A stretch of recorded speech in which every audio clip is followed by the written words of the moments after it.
Hi friends, എല്ലാവർക്കും പുതിയൊരു വീഡിയോയിലേക്ക് സ്വാഗതം. എന്തൊക്കെ മരുന്നുകൾ ചെയ്തിട്ടും എലിയുടെയും പല്ലിയുടെയും പാറ്റയുടെയൊക്കെ ശല്യം തീർന്നില്ലേ? എങ്കിൽ തീർച്ചയായിട്ടും ഈ വീഡിയോ ഒന്ന് കണ്ടു നോക്കൂ. കെമിക്കൽസ് ഒന്നും തന്നെ ഇല്ലാതെ നമ്മുടെ വീട്ടിലുള്ള കുറച്ച് ഐറ്റംസ് മാത്രം വെച്ച് എലി, പല്ലി, പാറ്റ എന്നിവയെ കൂട്ടത്തോടെ നശിപ്പിക്കാനുള്ള അടിപൊളി ടിപ്പാണ് ഇന്നത്തെ വീഡിയോയിലുള്ളത്. ഇതുപോലെയുള്ള ഒരു ചീഞ്ഞ പഴം ഉണ്ടെങ്കിൽ എലിയുടെയും പല്ലിയുടെയും പാറ്റയുടെയും പെരിച്ചായയുടെയും ഒക്കെ ശല്യം നമുക്ക് തീർത്തും ഇല്ലാതാക്കാം. ഞാനിവിടെ 3 ടിപ്സാണ് ചെയ്യുന്നത്, അതുകൊണ്ട് 2 പഴം എടുത്തിട്ടുണ്ട്. നമ്മുടെ ഫസ്റ്റ് ടിപ്പ് ചെയ്യാനായിട്ട് ഞാനിവിടെ ഒരു പഴം എടുത്തിട്ടുണ്ട്. ഇനി ഇതിൻ്റെ തോലൊക്കെ കളഞ്ഞ് നമുക്കിതൊന്ന് ഉടച്ചെടുക്കണം.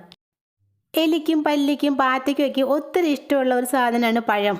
ഈ പഴമൊക്കെ എവിടെ ഇരുന്നാലും എലിയും പല്ലിയും പാറ്റയും ഒക്കെ അവിടെ ഉണ്ടാവും. പഴത്തിൻ്റെ ആ സ്മെല്ലുണ്ടല്ലോ, അത് എത്ര ദൂരത്ത് നിന്നാണെങ്കിലും എലിക്കത് മനസ്സിലാകും. എലിക്ക് മാത്രമല്ല കേട്ടോ, പല്ലിക്കും പാറ്റയ്ക്കും ഒക്കെ ഒത്തിരി ഇഷ്ടമാണ് പഴത്തിൻ്റെ ആ സ്മെല്ല്. അതുകൊണ്ട് അവയ്ക്ക് ഇഷ്ടമുള്ള ആ പഴം വെച്ച് തന്നെ നമുക്ക് പല്ലീനെയും പാറ്റേനെയും ഒക്കെ നശിപ്പിക്കാം. പഴം ഞാനിവിടെ കൈകൊണ്ട് നന്നായിട്ട് ഉടച്ചെടുത്തിട്ടുണ്ട്. ഉടച്ചെടുത്ത പഴത്തിലേക്ക് 1 സ്പൂൺ ശർക്കര ചീകിയത് കൂടി ചേർത്ത് നന്നായിട്ടൊന്ന് മിക്സാക്കി എടുക്കാം. ശർക്കരയും പഴവും ഒക്കെ ചേർന്ന് മിക്സാക്കിയപ്പോൾ നല്ലൊരു സ്മെല്ലാണ് കേട്ടോ ഇവിടെ നിറയെ. എലിയെയും പല്ലിയെയും പാറ്റയും ഒക്കെ ആകർഷിക്കുന്ന ഇത് എവിടെ വെച്ചാലും അവ വന്ന് തിന്നോളും. ശർക്കരപ്പൊടി ചേർത്ത് മിക്സാക്കിയ ശേഷം നമുക്കിത് രണ്ടായിട്ടൊന്ന് പകുത്ത് വയ്ക്കാം. ഇത് വെച്ച് 2 ടിപ്പ് ചെയ്യാനുള്ളതാണ് കേട്ടോ. ഫസ്റ്റ് ടിപ്പ് ചെയ്യാനായിട്ട് ശർക്കരയും പഴവും ചേർത്ത മിക്സിൽ നിന്നും പകുതി എടുത്ത് ഒരു പാത്രത്തിലേക്ക് ഇട്ട് കൊടുക്കാം. നമ്മുടെ വീടിനകത്തും പരിസരങ്ങളിലൊക്കെയുള്ള എലികളെ കൂട്ടത്തോടെ കൊന്നൊടുക്കാനുള്ള ഒരു ടിപ്പാണ് നമ്മളിവിടെ ചെയ്യുന്നത്. ഇതിലേക്ക് ഒരൊറ്റ ഇൻഗ്രീഡിയൻറ്റ് മാത്രം ചേർത്താൽ മതി കേട്ടോ.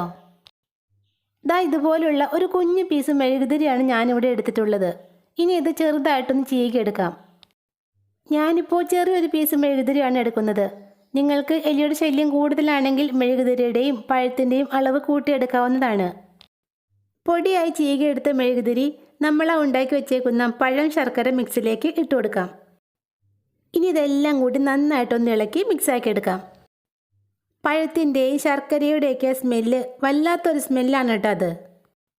ശർക്കരയും പഴവും ഒക്കെ ചേർന്നുള്ള ആ മിക്സിൽ നിന്നുള്ള സ്മെല്ല് എലിയെയും പെരിച്ചാഴിയെയും തുരപ്പനെലിയും ഒക്കെ നമ്മുടെ ഈ മിക്സിനടുത്തേക്ക് ആകർഷിക്കും. പഴത്തിൻ്റെയും ശർക്കരയുടെയൊക്കെ ആ നാച്ചുറൽ സ്മെല്ല് ഉള്ളത് കാരണം എലികൾ കൂട്ടത്തോടെ വന്ന് നമ്മുടെ ഈ മിക്സ് തിന്നോളും.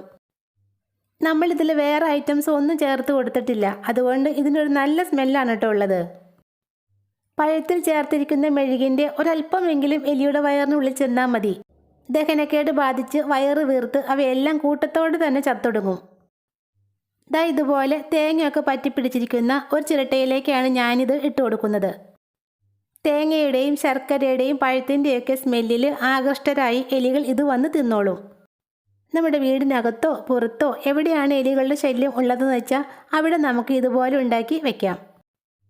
അപ്പോൾ ഒരു പൈസ പോലും ചിലവില്ലാതെ എലികളെ കൂട്ടത്തോടെ നശിപ്പിക്കാനുള്ള ഈ ടിപ്പ് നിങ്ങൾക്ക് യൂസ്ഫുള്ളായി തോന്നുവാണെങ്കിൽ വീഡിയോ ഒന്ന് ലൈക്ക് ചെയ്തേക്കണേ. നമ്മുടെ വീടിനകത്തെ ശല്യക്കാരായ പല്ലി, പാറ്റ എന്നിവയെ തുരത്തി ഓടിക്കാനുള്ളതാണ് അടുത്ത ടിപ്പ്. ഈ ടിപ്പ് ചെയ്യാനായിട്ട് നമ്മൾ ആ മാറ്റി വെച്ചേക്കുന്ന പഴവും ശർക്കരയും ചേർന്ന മിക്സിൻ്റെ ബാക്കിയാണ് കേട്ടോ എടുക്കുന്നത്. നമ്മുടെ പഴം മിക്സ് ഒരു പാത്രത്തിലേക്ക് ഇട്ട് കൊടുക്കാം. കൊതുക്, പല്ലി, പാറ്റ എന്നിവയെ കൂട്ടത്തോടെ തുരത്തി ഓടിക്കാൻ കഴിവുള്ള ഒരു ഐറ്റമാണ് ഞാനിതിലേക്ക് ചേർക്കുന്നത്. ഈ ടിപ്പ് ചെയ്യാനായിട്ട് നമുക്കൊരു മോസ്കിറ്റോ കോയിലാണ് കേട്ടോ വേണ്ടത്. ഇതിൽ നിന്നും 1-2 കുഞ്ഞു പീസ് ഒടിച്ചെടുത്താൽ മതി. ഇനി ഇത് നന്നായിട്ടൊന്ന് പൊടിച്ചെടുക്കാം. ഇതുപോലുള്ള ഒരു കവറിനുള്ളിലേക്ക് കോയിലിട്ടതിന് ശേഷം പൊടിച്ചെടുക്കാം. അങ്ങനെ ചെയ്യുവാണെങ്കിൽ ചിതറിത്തെറിക്കാതെ കോയിൽ നമുക്ക് നന്നായിട്ട് തന്നെ പൊടിച്ചെടുക്കാൻ സാധിക്കും. നല്ല നൈസായിട്ട് പൊടിച്ചെടുത്ത മോസ്കിറ്റോ കോയിൽ നമുക്ക് ഈ പഴം മിക്സിലേക്ക് ഇട്ട് കൊടുക്കാം. ശർക്കരയും പഴവും കൊതുക് തിരി പൊടിച്ചതും എല്ലാം കൂടി ചേർത്ത് നന്നായിട്ടൊന്ന് ഇളക്കി മിക്സാക്കി എടുക്കാം. ഇപ്പോഴും പഴത്തിൻ്റെയും ശർക്കരയുടെയും സ്മെല്ലാണ് കേട്ടോ മുന്നിട്ട് നിൽക്കുന്നത്. കൊതുക് തിരിയുടെ സ്മെല്ല് ഒട്ടും തന്നെയില്ല.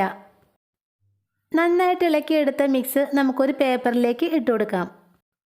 നമ്മുടെ കിച്ചൺ കൗണ്ടർ ടോപ്പിലും സ്റ്റൗ ടോപ്പിലും സ്റ്റൗവിൻ്റെ അടിഭാഗത്തൊക്കെയാണ് പല്ലിയുടെയും പാറ്റയുടെയൊക്കെ ശല്യം കൂടുതലായിട്ടുള്ളത്. അവിടെയൊക്കെ നമുക്കിത് വയ്ക്കാം. ഇതുണ്ടാക്കി 1-2 പേപ്പറുകളിലേക്ക് ഇട്ടതിന് ശേഷം പല സ്ഥലങ്ങളിലും നമുക്കിത് വെച്ചു കൊടുക്കാവുന്നതാണ്. പഴത്തിൻ്റെയും ശർക്കരയുടെയൊക്കെ ആ മനം മയക്കുന്ന സ്മെല്ല് കാരണം പല്ലിയും പാറ്റയും ഒക്കെ വന്ന് ഇത് തിന്നോളും. കൊതുക് തിരിയുടെ അംശം ഇവയുടെയൊക്കെ വയറിനുള്ളിൽ ചെന്നാൽ ഇവയൊക്കെ പരവേശപ്പെട്ട് വെള്ളത്തിന് ദാഹിച്ച് എങ്ങോട്ടെങ്കിലേക്ക് ഓടിപ്പോകും.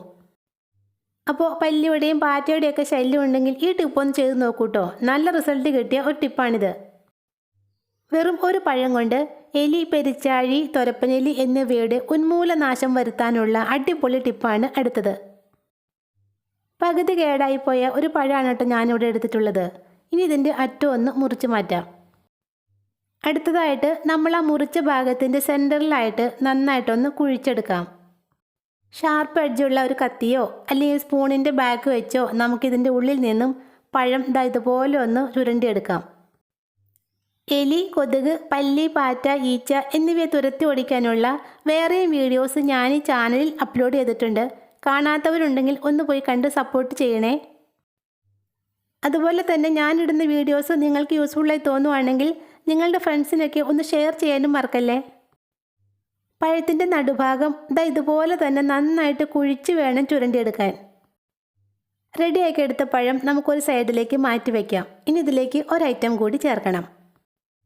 നമ്മൾ പാത്രം കഴുകുന്ന സ്റ്റീലിൻ്റെ സ്ക്രബ്ബർ ഉണ്ടല്ലോ, തേഞ്ഞ് തീരാറായ പൊടിഞ്ഞു തുടങ്ങിയ ആ സ്ക്രബ്ബറാണ് നമുക്കിവിടെ ആവശ്യമുള്ളത്. ഇത് മുഴുവനും ഒന്നും വേണ്ട കേട്ടോ, ഇതിൽ നിന്നും ഒരു കുഞ്ഞു പീസ് മാത്രം മതി. ഇത്രയുമാണ് ഞാനിവിടെ എടുക്കുന്നുള്ളൂ. ഇനി ഇത് ചെറുതായിട്ടൊന്ന് മുറിച്ചെടുക്കാം. ഒരു കത്രിക കൊണ്ട് സ്ക്രബ്ബർ നല്ല പൊടിയായിട്ടൊന്ന് മുറിച്ചെടുക്കണം. എത്രത്തോളം പൊടിയായിട്ട് മുറിക്കാൻ പറ്റുമോ അത്രത്തോളം പൊടിയായിട്ട് തന്നെ മുറിച്ചെടുക്കണം. കത്രികയുടെ മൂർച്ച കൂട്ടാനും പറ്റിയ നല്ലൊരു ടിപ്പാണ് കേട്ടോ ഇത്. മൂർച്ചയില്ലാത്ത കത്തിയും കത്രികയും ഒക്കെ നമ്മുടെ ആ പഴയ സ്റ്റീൽ സ്ക്രബ്ബർ കൊണ്ട് ഇതുപോലെ മുറിച്ചെടുത്താൽ കത്തിക്കും കത്രികയ്ക്കും ഒക്കെ നല്ല മൂർച്ച കിട്ടും.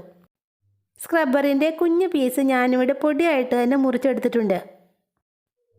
എലിക്കെണിയോ എലി വിഷമോ ഒന്നും തന്നെ ഇല്ലാതെ എലി, പെരിച്ചാഴി, തൊരപ്പനെലി എന്നിവയെ കൂട്ടത്തോടെ കൊന്നൊടുക്കാനുള്ള അടിപൊളി ടിപ്പാണിത്. അടുത്തതായിട്ട് നമ്മൾ ആ റെഡിയാക്കി വെച്ചേക്കുന്ന പഴം എടുത്തിട്ട് അതിൻ്റെ ഉള്ളിലേക്ക് നമ്മുടെ സ്ക്രബ്ബറിൻ്റെ പൊടി നിറച്ചു കൊടുക്കാം. എലികളെ കൊന്നൊടുക്കാനുള്ള പെട്ടെന്ന് റിസൾട്ട് കിട്ടുന്ന ഒരു ടിപ്പാണ് കേട്ടോ ഇത്. എലിവിഷമൊക്കെ വെച്ച് കഴിഞ്ഞാൽ എലി അത് തിന്നേച്ച് നമ്മുടെ വീടിനകത്തോ പുറത്തോ ഒക്കെ പോയി ചത്ത് കിടക്കുന്നത് കാണാം. ചിലപ്പോൾ എലി ചത്തതിൻ്റെ സ്മെല്ല് വരുമ്പോഴാണ് നമ്മൾ അത് അറിയാറുള്ളത്. എന്നാൽ നമ്മുടെ മരുന്ന് തിന്നാൽ എലി പെട്ടെന്നൊന്നും ചത്ത് വീഴില്ല കേട്ടോ. ഒരു തവണ ഇങ്ങനെയൊന്നും ഉണ്ടാക്കി വെച്ച് നോക്കൂ, കുറേ നാളത്തേക്ക് ഒരൊറ്റ എലി പോലും നമ്മുടെ വീടിൻ്റെ പരിസരത്ത് ഒന്നും ഉണ്ടാവില്ല. സ്ക്രബ്ബറിൻ്റെ പൊടിയെല്ലാം പഴത്തിൻ്റെ ഉള്ളിലേക്ക് നിറച്ചതിന് ശേഷം നമ്മൾ ആ തുരന്നെടുത്ത പഴമുണ്ടല്ലോ, അത് വെച്ച് നമുക്കിതൊന്ന് അടച്ചു വയ്ക്കാം. എലിയുടെ ശല്യം തീർത്തും ഇല്ലാതാക്കാനുള്ള നമ്മുടെ മരുന്ന് റെഡി ആയിട്ടുണ്ട്. സന്ധ്യാസമയത്താണ് എലിയൊക്കെ തീറ്റ തേടി നമ്മുടെ വീടിൻ്റെ പരിസരത്തേക്ക് വരുന്നത്. അപ്പോൾ ആ സമയത്ത് ഇങ്ങനെയൊന്നും ഉണ്ടാക്കി നമ്മുടെ കാർ പോർച്ചിലോ മുറ്റത്തിനരികിലോ അടുക്കളയുടെ ബാക്കിലോ അങ്ങനെ എലി പതിവായി വരുന്ന സ്ഥലമുണ്ടല്ലോ, അവിടെ നമുക്ക് ഇത് വയ്ക്കാം. പഴത്തിൻ്റെ ആ നാച്ചുറൽ സ്മെല്ലുള്ളത് കാരണം എലി ഉറപ്പായിട്ടും ഇത് തിന്നും. എലിയുടെ വയറിനകത്ത് ഈ സ്ക്രബ്ബർ ചെന്ന് കഴിഞ്ഞാൽ ബാക്കി പണിയെല്ലാം ഈ സ്ക്രബ്ബർ ചെയ്തോളും, നമ്മൾ വേറെ ഒന്നും ചെയ്യണ്ട. അപ്പോൾ എലി, പല്ലി, പാറ്റ എന്നിവയെ കൂട്ടത്തോടെ നശിപ്പിക്കാനുള്ള ഇന്നത്തെ വീഡിയോ നിങ്ങൾക്ക് യൂസ്ഫുള്ളായി തോന്നുവാണെങ്കിൽ ഇതുവരെ സബ്സ്ക്രൈബ് ചെയ്യാത്ത ആരെങ്കിലും വീഡിയോ കാണുന്നുണ്ടെങ്കിൽ ഒന്ന് സബ്സ്ക്രൈബ് ചെയ്തേക്കണേ. താങ്ക്